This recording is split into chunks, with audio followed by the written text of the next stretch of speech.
All right, we're going to go ahead and get started. Chair Figdor was fabulous and gave me a cheat sheet, and I shredded one page before I should have. So I'm just pulling up the good notes that I have here. We're going to enter a workshop to discuss policy BCD, revisions, revised BFOF governance, and guidance to the Portland City Council about a special board election. I'll hand it to you, Superintendent. Yeah, so obviously we have a lot to cover here today.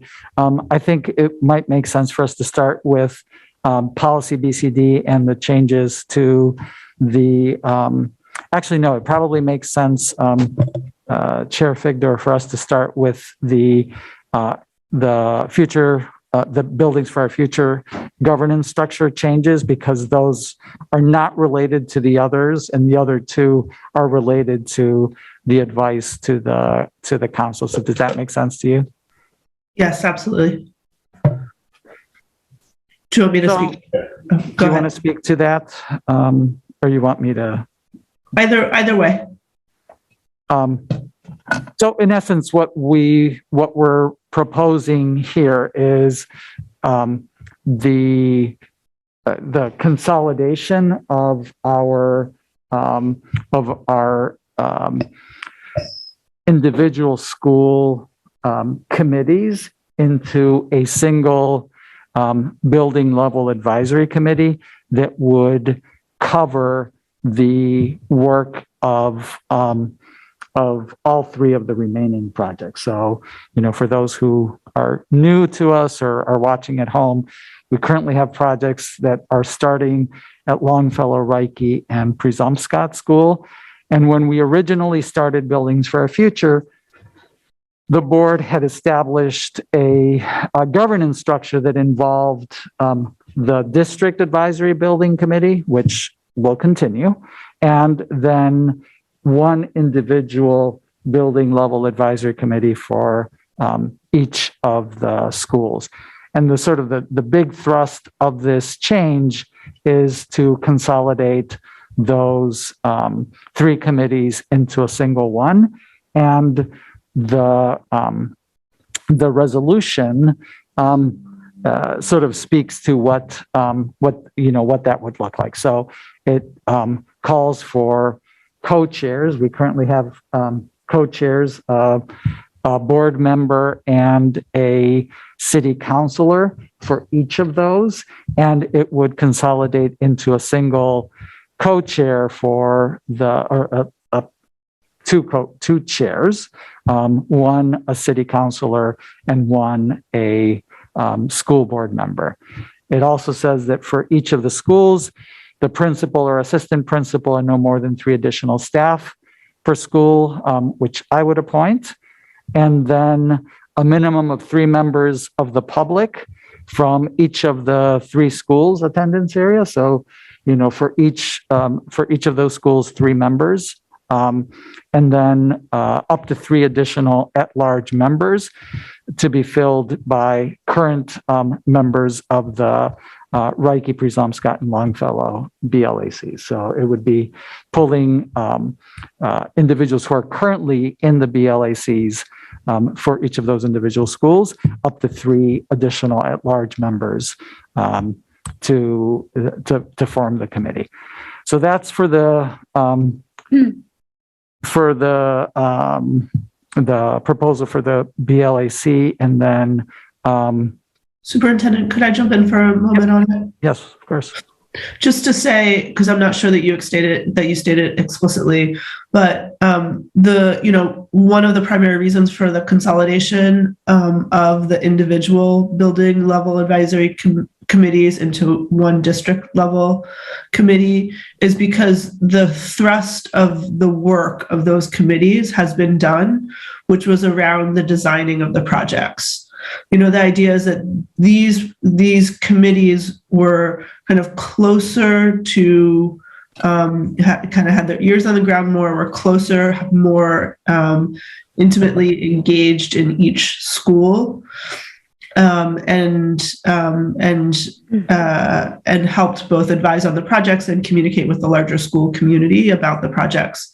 Now that the design work is done and the construction has begun, there's just less of a need for that, we still want to make sure that we're communicating well on the progress of the projects and any issues that come up. And for sure, I see it, having one district-wide committee with members from each of the 3 school communities is more than sufficient to accomplish what I see as, now the role of that new, assuming we pass it, or if we pass it, this newly constituted committee. So it's really, we're in a different stage of the project. So there's just a different need for involvement. Yeah. And I think for those of you who serve on any of the building level advisory committees, the content of those meetings tend to be extremely repetitive. So for, people like me that sit in the 3 meetings back to back, we're kind of going through the same thing in most instances, except where it came to design, early in the process. But now as we move forward, it will become more and more like we're just basically saying, this is where we are with project A, this is where we are with project B, and so on. So I think that there is tremendous value in just having everybody hearing the what's happening at each of the projects instead of just hearing what's happening in your specific school project. And that is more of the ethos of the Buildings for the Future program overall, in that the community, the city came together to renovate all 4 schools. I think Ms. Russell-Better might appreciate this in particular, that now that so much of the work has been done and it's more of a monitoring and communication phase, I think the idea that as a member of the Reiki Building Committee, I can hear the latest at Presumpscot and Longfellow. I want to do that because I'm invested in those projects as well. I'll take my school board hat off and put my parent hat on. But just the reality of being able to attend, 3 hours of meetings on a given night, it's not realistic. So I do think that this gets us back to the kind of ethos of how these projects came to be, which is the community coming together. And so we can come together now in this one building level advisory committee to continue to monitor and advise on the progress. And I will take back what I said earlier, that this was not related to the others. I think part of the thinking around that was also recognizing that the school board at this time is shorthanded, and that that would require 2 additional board members to assume the chairmanship of one of the building level advisory committees. So Superintendent, may I just contextualize for new members the workshop format and purpose? Yep. So the workshop exists outside of the first read and second read, or the new business, old business paradigm that you see on the agendas, which is when items are introduced, and then in the first read and the second is when they're more thoroughly discussed as part of the board meeting and then voted on. So the workshop is just a time for us to hear information, socialize it a little bit. We won't follow the more formal rules. It tends to work well if you just seek to be acknowledged to speak, just so the conversation flows, but we're not trying to get to a decision this evening. So if you and the chair have said what you like to on this item, I can open it to the floor. If anybody has any questions for the superintendent or chair on this item, now's your chance.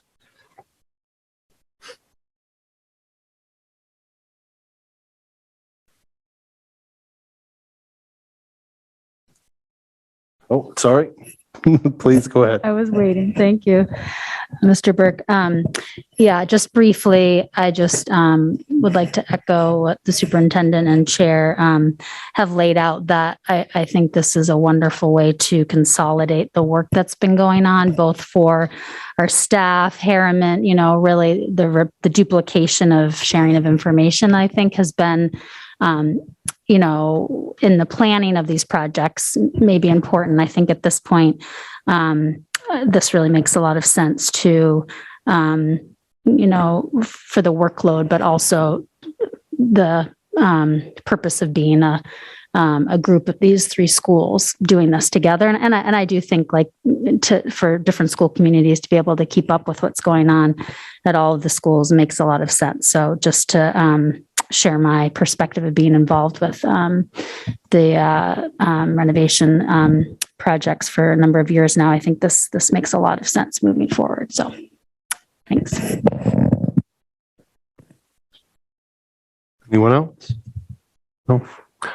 Yeah, I'll just add the efficiency that this adds at this stage makes a lot of sense. So thank you. Like to move forward, Mr. Superintendent? Yep. So then the other two items are very closely related, again, in the context of, the current size of the board. The chair and I, talked about amending our current policy around standing committees, special committees, citizen advisory panels, and that is board policy BDE, which is included in your packet in its current form, and then with the draft revisions. And so the thrust of the draft revisions really is a section added at the end that basically says that under special circumstances, in our current year, that in the event that the board is shorthanded for an extended period of time as a result of the vacancies, the committee structure may be reorganized for the duration of such vacancies as determined by the superintendent with approval of the board. And so basically, that is what we're asking to change. That was agreed to with legal counsel as the best format for introducing that. It's consistent with the spirit of the policy, which does call for it says in the first paragraph that the establishment or reformation of standing committees must be made by amendment of this policy and passed by 2/3 vote. So when we actually go to approve these amendments, it will require a 2/3 vote. What we're proposing for the interim period is, you can see that in item C. It's the committee reorganization that we're proposing is the Finance and Personnel and Operations Committee be combined. And, so those are two existing committees, Finance and Personnel is one, and Operations is the other, and that those two will operate in concert. So we'll have, in essence, a meeting of both committees at the same time, and that we do the same with the Policy and Legislative Affairs, which is one committee, and combine it with Curriculum and Educational Planning, another committee. So those two will be combined. So in essence, we will bring 4 committees into 2, and then that Public Affairs Committee will not be constituted for this year, and that the Appointments Committee will operate as committee of the whole. So as we need to make any appointments, that's the role of the Appointments Committee. Basically, we're going to be cutting out the role of the Appointments Committee and just asking the board, which needs to approve any of those appointments anyway, to be a committee of the whole. So, we will bring recommendations, we'll bring the data to the board, and the board will review that and approve. And obviously, we will have a significant number of those to make early on as we go about enacting what we just discussed with the BLACs and fill some of those vacancies that have been created by board members and city councilors, rolling off of some of those other some of the building level advisory committees. So that's what we're looking at. I don't know, Madam Chair, if you have anything that you wanted to add. I guess I would just articulate it a little bit differently, or as I've been talking with board members about it, I've been articulating it a little bit differently, that it's not for instance, the Finance, Personnel, and Operations Committee. It's not that it's two committees. We're literally, that are operating in one meeting. It's that it's now one committee. And maybe that's a distinction without a difference, but that's how I've been wrapping my head around it. So it's not like we'd have a committee, an agenda for the Finance and Personnel Committee, and then an agenda for the Operations Committee. We would just have one agenda for a particular meeting of the Finance, Personnel, and Operations Committee. And, of course, one set of board members who are assigned to each of the committees. Yeah, that's my understanding as well. Please. So for the community, so are we combining then everything, like we have the policy and the curriculum committee combining on one? So we have we may have two different topics, right, related, because the curriculum and the policy, they have a different topics than we may want to talk about it. So it's just going to depend on the boards who are on those committees, working with the staff to see which one we're going to prioritize on that day.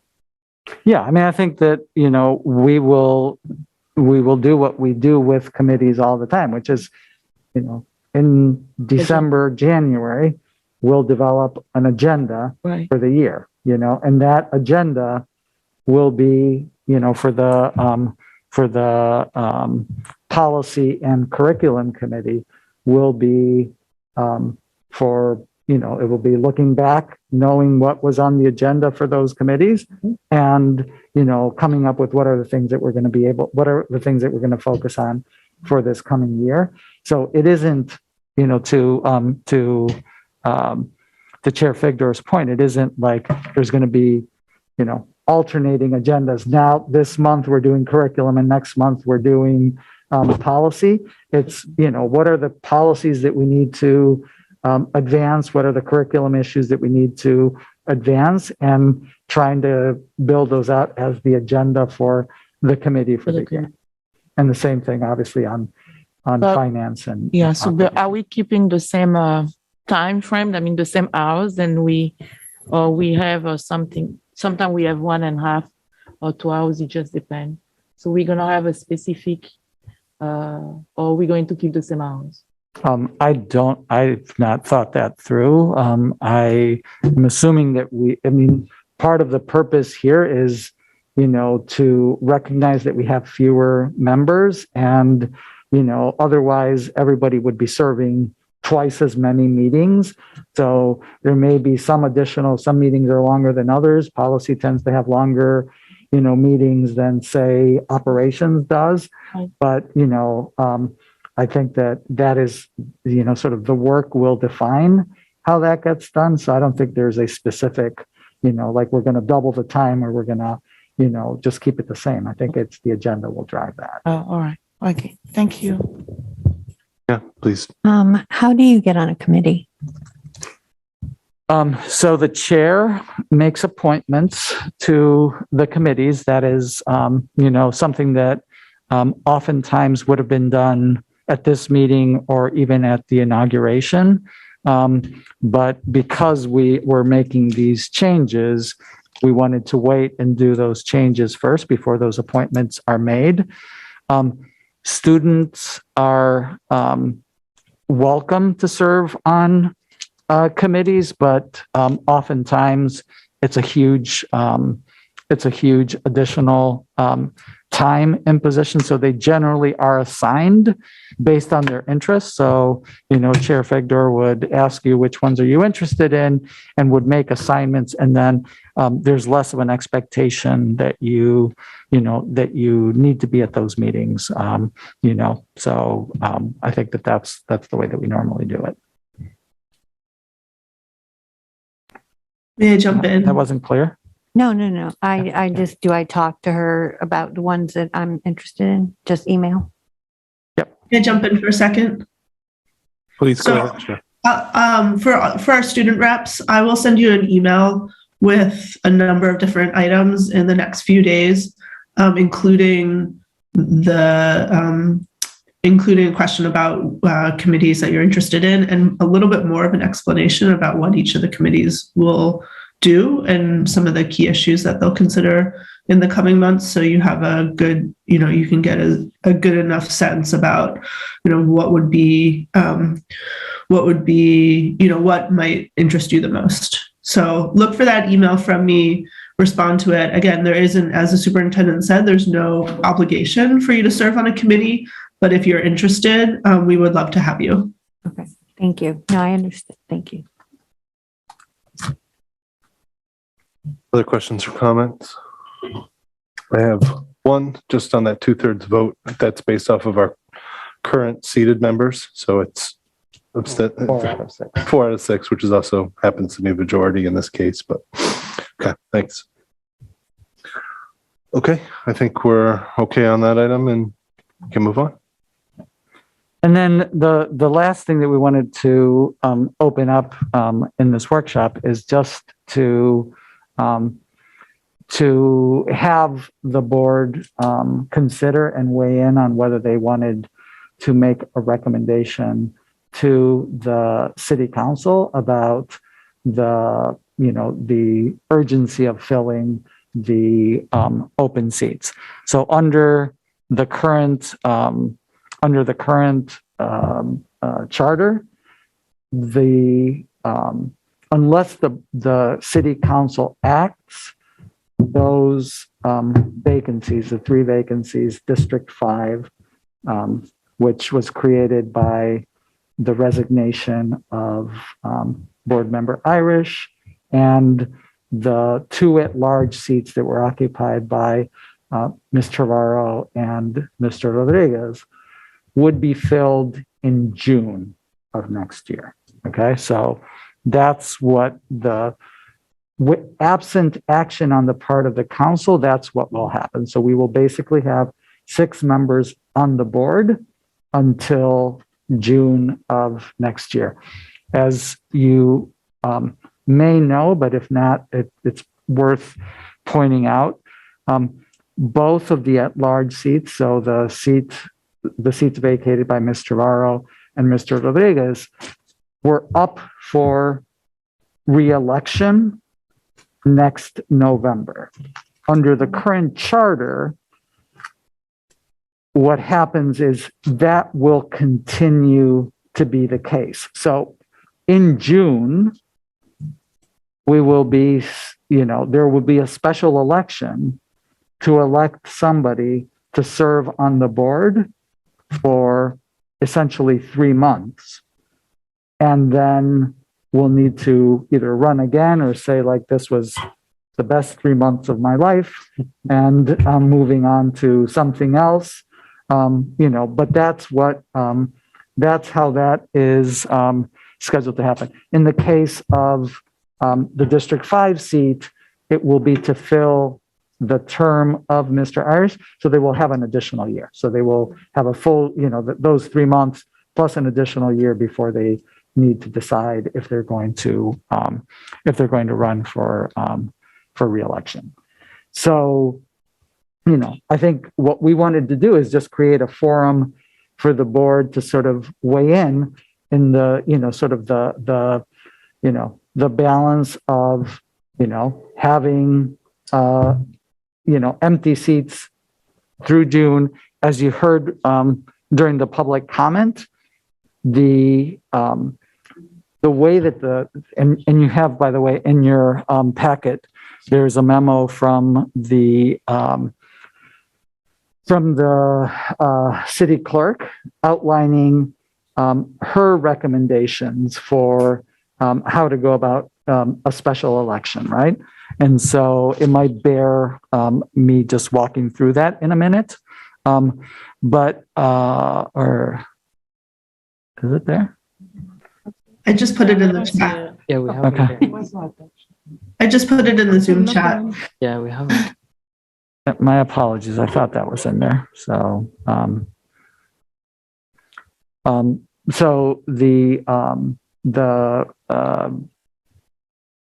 the seats will be, the earliest that seats will be filled is April. If the council agrees to a special election. Now, we heard comments today. I have not heard those comments before. I think that, there's, that I trust that Mr. Ralt is informed and thoughtful in his, so, potentially it could be done a little bit sooner, but it's going to be, February, March before that, before those seats are filled, and then, two of those seats would need to run again in November of next year. So, and let me just pull it up.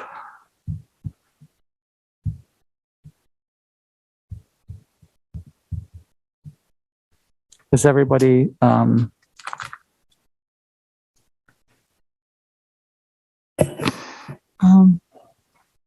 I just added it to the board packet if anybody is interested in it. So in essence, the proposal from the city clerk is that it could be done. It could be done in April. The recommendation that she makes is that because it's likely to be a low turnout election, that she would like to consolidate polling places and have one on Peninsula, one off Peninsula in District 5, as the polling places, and that it would cost about $50,000 to run that election. So that's I think the most salient points from her point. I think that, she believes that April 26th would be the likely date for that election. Again, we heard a different perspective on that today, which bears, looking into and discussing with the city council. But so it's, potentially earlier than that, maybe in March. So. And just to clarify, my understanding is that we could potentially hold the District 5 race earlier, but my understanding is that is not the case for the at-large seats. And earlier is April or whatever we get from that confirmation. Yeah, and I don't remember what Mr. Ralt said in terms of the earliest, but somewhere in the neighborhood of late February, early March would be the earliest possible date. When you were talking about that 3 months, were you saying that so a board member, if somebody was to get elected in June, they would only serve for 3 months and then they would have to, if they wanted to stay, have to run another campaign? Wow. Okay. And just for your information, the previous board did make recommendations to the charter committee, to the charter commission around that issue, allowing for more flexibility. Okay. And, so, I think we all understand how problematic that is from, and yeah. so as somebody who just ran an election, yeah. That, you wouldn't want to have to do it again in 3 months. And I think that would just be discouraging to anybody that wants to take up that space. Unfortunately, we're stuck with that. There's no getting around. They didn't make any recommendations on how we can alleviate. They don't have room under the current charter to be able to do that. So I think that's why we made the recommendations to the charter committee, so that those, if that were to happen 10 years down the road, that we would have the flexibility. But at this point, there's no relief for that. So whoever runs in the June election will have to run again. In the June election or in the April election or in the February election, will have to run again in November of the following year. Do we have to have the June election? Is that? Okay. Yeah. Yeah. In other words, we cannot go Can't with a go seat unfilled past the June election, and the charter calls for a, special. they will be filled at the next scheduled election unless the council acts to make a special election earlier. Earlier, yeah. Member Bonda? Just speaking out loud. So because of the special election in June, that person will serve only for 3 months, and we have another election. If he want to run, he has to run. So I mean, people who have to run have to get the paper at the end of June. So we have the election, the person early June. I mean, around our budget referendum, right? I mean, and then when you look at that person, if you have to run it to get some more papers and start running, like the process is going. So do we have I have no idea if it's going to be for the at large. Is there any way we can just hold until November? So people, we just need to follow the way the charter. Oh, this is confusing. Yes, thank Okay. you. Bye. Yeah. These are. Thank you, Mr. Burke. I just wanted to ask, I'm confused about, and I wasn't able to watch last night. I'm confused last night at the council meeting. Can anybody clarify what was discussed regarding their decision-making about a special election? Does anyone have clarity about that? It's on the agenda. They discussed it last night, I believe, or the Right. clerk made a recommendation, but it's on their agenda for action. Okay. 2 weeks from now, so on December 20th. Okay. So it was discussion, but no decision was made. That's why we wanted to have this workshop, even though no specific action will take place, in terms of informing the council on, which way to go. I think, obviously we will have an opportunity to offer, comment. And I think this helps to shape whatever comments we make. May I ask a clarifying question? So did I hear correctly that the only election that could be held before June is for the District 5 seat? Is that our understanding? Yeah. That's actually not, sorry to jump in, but that's actually not the case. I got that wrong and I apologize. Okay. I've gotten some more information directly from Mr. Rowe. And he says with the council can shrink the 56-day nomination period, which is, essentially how long you have to take out papers and collect signatures. And so, essentially you could shave off, like, I don't know, if you had 30 days to do that as a minimum, you could shave off like 26 days. You could shave off nearly a month. That's probably the tightest, but it would be for all 3 seats. So I apologize for that inaccurate information. Okay, thank you. And along with that, while we're clarifying, the duration for which they would seek to fill their nomination papers and the number of signatures being sought, is that under consideration at all for these special? No, those remain the same. Okay. Member Bilu, I think you had a question or comment? Yeah, it's essentially following up to that. So we could potentially start all 3 in April instead of June. Okay. It seems like, could I jump? Is it okay if I jump Please. in, Member Burke? It seems like the earliest could be late March if the council elected to shorten that nomination period. That would be the absolute earliest, and they would have to. I think that assumes that the printing of the ballots can be done in time. So I did this calendar at some point, and I thought that there would be a way to move it to early March, depending on when the vacancy was declared, whether it was officially when the election happened or, when we received a letter from the departing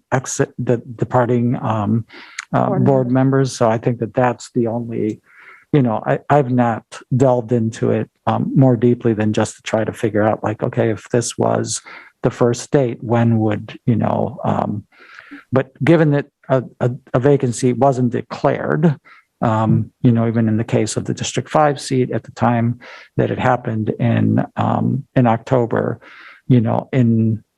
assuming that yesterday was the day, I think if you were to cut it down to 30 days, from yesterday, that it could potentially be that the election is I want to say that it was mid-March or something like that.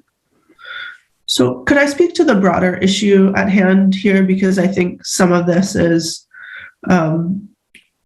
it's important to understand what might be possible, but I guess I'd like to step away a little bit. And my concern with holding an election in March, a special election, with the council deciding to hold a special election in March or April, is that we will see very low turnout for these races, even if, there's just incredible work done to get the information about the special election out to the public. We still will get, the turnout will be very, very low. And I worry about disenfranchising voters as a result, especially if, as the city clerk has proposed, we would just have 2 polling places. That to me is completely a non-starter, because people are used to voting where they vote. And if we radically reduce the number of polling places, it will keep people from voting. But in general, I think the turnout for these races, because people don't follow the school board very closely, and even those that do, it's a hard thing to get to the polls. I think that I'm concerned that a special election essentially disenfranchises voters. I think in June we have there's other things on the ballot. There's our budget, there are state primaries, and we'll see much higher turnout. And I think that could result in a better process from a better democratic process. I also think that we don't want to, the ideal situation would be people run for these seats who want to serve long-term on the school board. So we're not seeing, a lot of turnover, because it takes a lot of work and time to get up to speed with what's going on in the district and how to really plug in as a school board member. And so it would be, from my standpoint, I would want to see people run who want to serve longer term. And so I think that having the time to put into thinking about that, making that decision, committing to it, and reaching out to the community to talk about it, doing the grassroots work to understand where the community is at on school issues. I think let's not rush that. Let's set ourselves up to have school board members who are more committed and more clued into to what's happening in the community and more committed long term. And I'll just say one more thing is I do think that we have a good plan for working as a 6-member board for the next 7 months. So I'm also quite confident in our ability to get the work done. Can I just add something which I think you didn't directly allude to it, but I think, from my perspective, in particular, the idea of introducing new board members in the middle of what will be the budget process is also of concern. So I also feel confident in the structure that we have proposed, albeit, for a shorthanded board. But, the idea of, potentially getting, 3 new board members at the time that we're introducing the budget is something that is concerning to me. So I understand that we, it's challenging for anybody to come in June and have to run in November, but it's also challenging to come in March in the middle of a budget process that you've had maybe very little context about. May I add first, or would you like to go ahead? Go ahead. I made that very awkward. I'm sorry. Yeah. I'm going to the same thought and opinion, because when I look at that, when I read here, I look at the election on June for the referendum is already on the budget. So he's already budgetized. So he's already there. So the cost has been already calculated and done. So getting that one early just costing a lot of money to do it. And plus, when we look at the chair just mentioned about the turnout and the franchise, how we can reach out the communication and make sure then we have a lot of a broad of candidates who really can apply and look at the value that. So I think going to under that charter until the June referendum, I think that's going to be just the best approach for myself. Yeah, I'll add that, well, I do think the board does its best work when we're 9, and I think that best represents the city. I don't think the gaining of a couple months for a significant amount more money for a less democratic process makes a lot of sense. And when I think about the candidate experience as well, it's hard to imagine having less time to get 300 signatures in the middle of winter. And that who could do that? You think physically, who can mobilize themselves to get those signatures with sidewalk clearing issues and the lack of farmers markets, other activities where it's easy to be in one place and get a lot of signatures. I think there's real concerns there. And there's just no good answer, because it does mean that, somebody would campaign up until June, perhaps get elected, and then right around, as was mentioned, turn around, get nomination papers and be campaigning essentially for the whole year. But as the superintendent calls out, you just don't find those easy, perfect compromise answers in this line of work and service. And this is a good example. So while at first I was starting to lean towards trying to fill the seats earlier because of my orientation to having the seats filled, it doesn't add up to me due to the cost and a less democratic process, as well as barriers to who could be a candidate for those seats. Any other comments?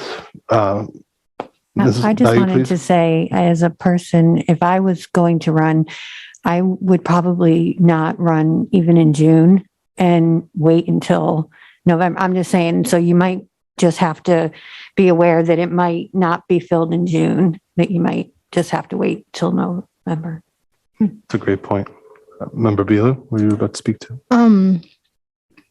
I guess I just want to say that I would want us to help folks that want to take on that journey, because it is going to be a lot of stress. It's going to be discouraging. And then on top of being, if they do get elected in June, they would be on the board while also campaigning, which would be a lot of stress on top of probably other personal issues. So I definitely want us to think about what we're asking folks to do and how we're asking folks to show up, and what we're going to be expecting of them and how big of an ask that is. And that's, for me, that's just as stressful as also us doing an election earlier and having to deal with that process. I definitely understand the importance of something that is already set and not having to spend $50,000 more to try to get resources or rally resources at a really short amount of time. So I definitely agree with that process of like sticking to June, but I would want us to maybe try to create a process to help folks while they're on the board and also campaigning, because that's just going to be a lot of personal stress that they would have to go through. Please. I think for the June one, if I can just add on that, I think we have a break for July, right? So we have a break. The board doesn't mean on July. So that means it's taking off of that little space of burden to that candidate who really have at least a month of July. Yeah.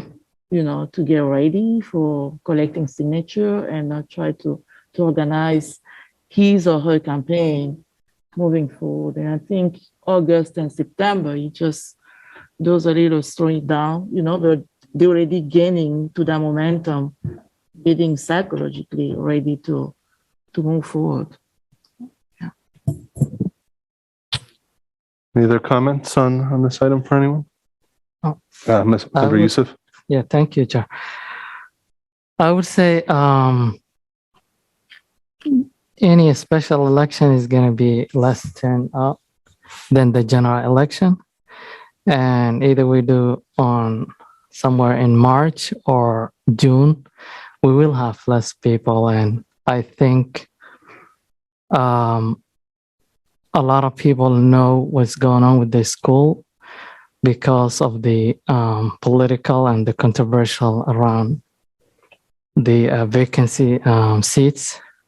So I think if someone gets elected on March, they will have enough time to learn and build that relationship with the board so that they will be more clear to seek an re-election and so that's what I believe. I just want to point out that the June election would not be a special election. That is a scheduled existing. I think Chair Figdor mentioned that it is the state primaries as well. So that'll be a fairly substantial turnout. And then there's, school budget. And I don't know if there will be any referenda and things along those lines, but there will definitely be a bigger turnout for the June election than there would be for a March election. And then I think, the other issue with the March election that I think the board should weigh in on is whether, whether the clerk's proposal to limit it to 2 polling places is something that you support or don't support. Yeah, on that issue, I'll just say quickly, I don't think it's viable. Again, it's March, it's winter. The accessibility of locations would be restricted for those reasons unto themselves. Anybody else? Yeah. Thank you, Mr. Burke. I'll just quickly weigh in that I agree with the prevailing sentiment. Sounds like that I was also coming into this thinking, that I wanted as soon as possible, earlier election because of, wanting those 3 seats filled. But in, discussing it tonight, I feel like the process issue that the chair brings up is really concerning to me. The polling location, that doesn't feel like a democratic process to me. And I think that 3 months difference between March and June, to me, doesn't feel like it's worth having a process that doesn't feel accessible and democratic. And the issue of, onboarding new members at that time during budget season. And I just think it's not a good situation to have that exception to do March. So at this point, I feel most comfortable about the June plan, and would support that. So thanks. Any other perhaps last thoughts or comments on this? I wonder if any of the student reps, if you have any questions or thoughts about this, don't feel obligated. I know that you're just sort of, it's your first exposure to it. But I just want to, make sure that you have an opportunity to ask any questions, clarifying or probing that you may have.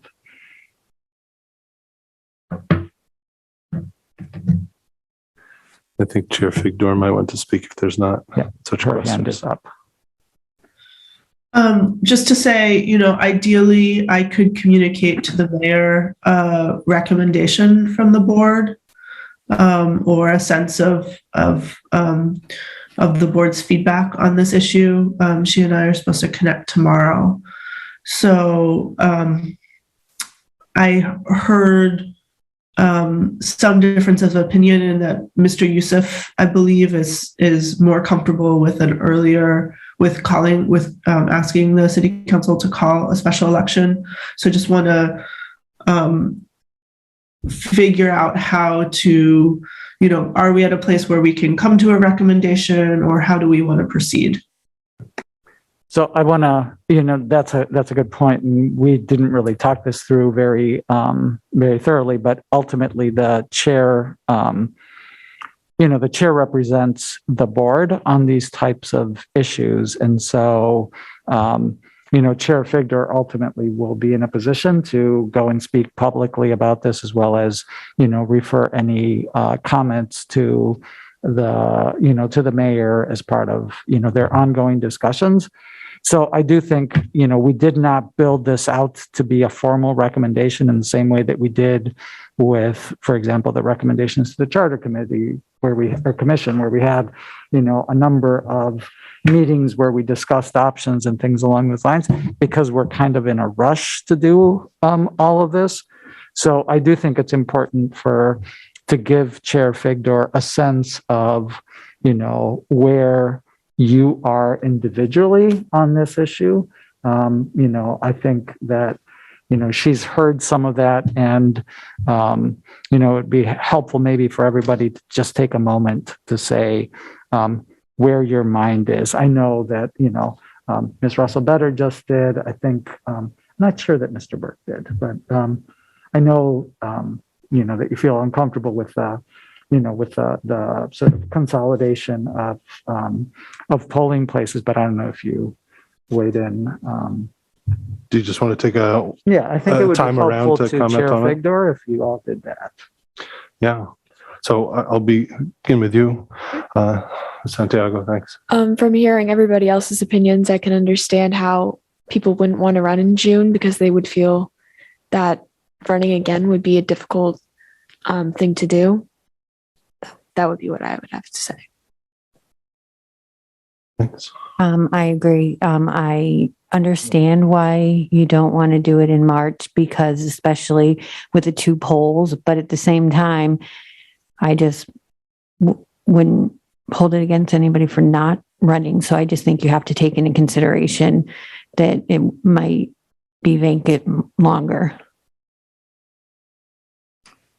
Just for clarification, the two polling places were only suggestions, right?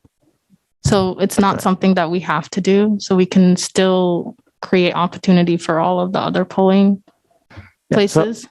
So I think one of the recommendations that Chair Figdor could make is to say that if we're going to do it in June, if you do it in March, we would still want to have all of the same polling places. Okay.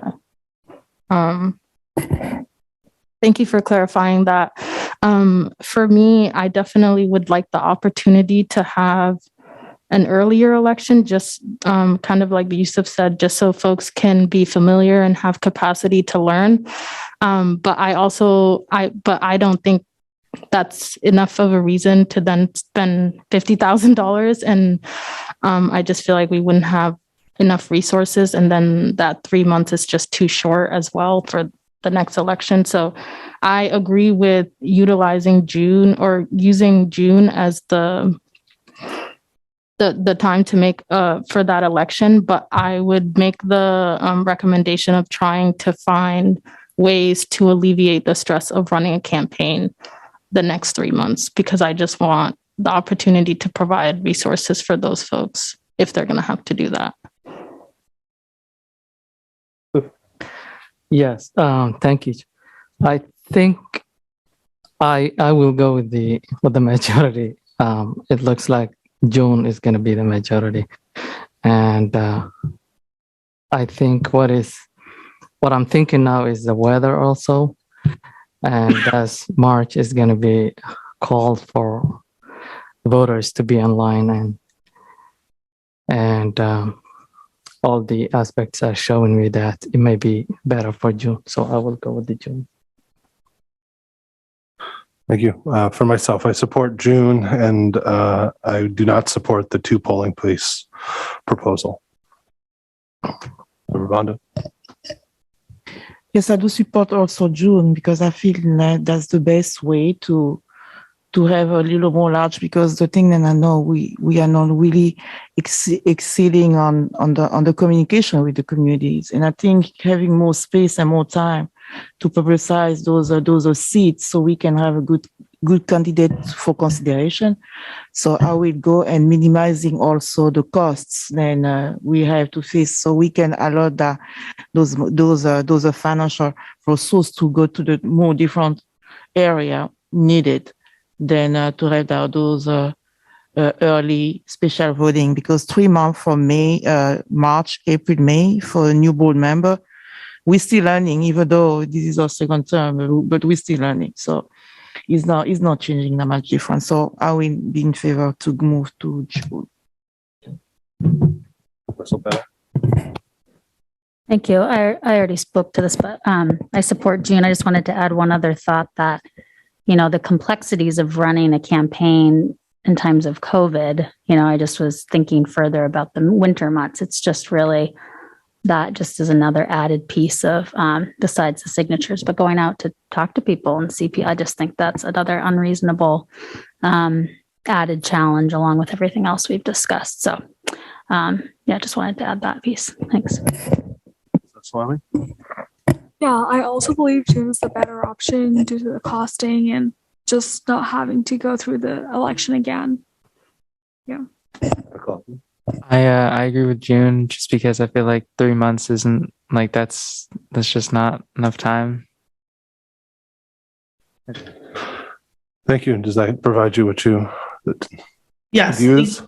Thank you so much, everyone. That was incredibly helpful and good to hear, and I appreciate the process of having a discussion and then doing the go around.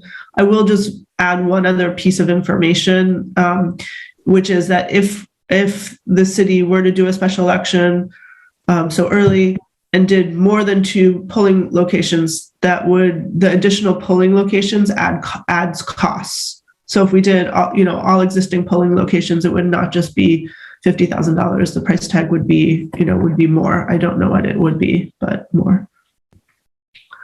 So thank you so much for this discussion, and I will circle back with the mayor and communicate to her about this discussion. Thank you. With that, I think we're at the, please. Thank you. Sorry, I just had a question about that, Chair. Is that cost something that the council has to approve, or how does that piece get decided? The, cost for say that they did add additional polling places. Do you know how that process works? We would have to have a conversation about how to cover those costs with the city. Okay. Because they have like a specific amount that they would normally allocate. Is that no? I don't know. I don't know enough to answer that question. Okay. Okay. Thank you. I don't know either. I know that in the past, one of the reasons that we went away from having a special election for the school budget and moved it to June was because of that additional cost associated with it. So I don't think it's budgeted. I think somebody would have to find it somewhere in their budget. Obviously, this year would probably be easier than other years because of federal funds and things like that. But it would somebody would still need to find it. Thank you. I'd like to move to close the workshop. And are we at that point, Mr. Superintendent? Okay. I think we are.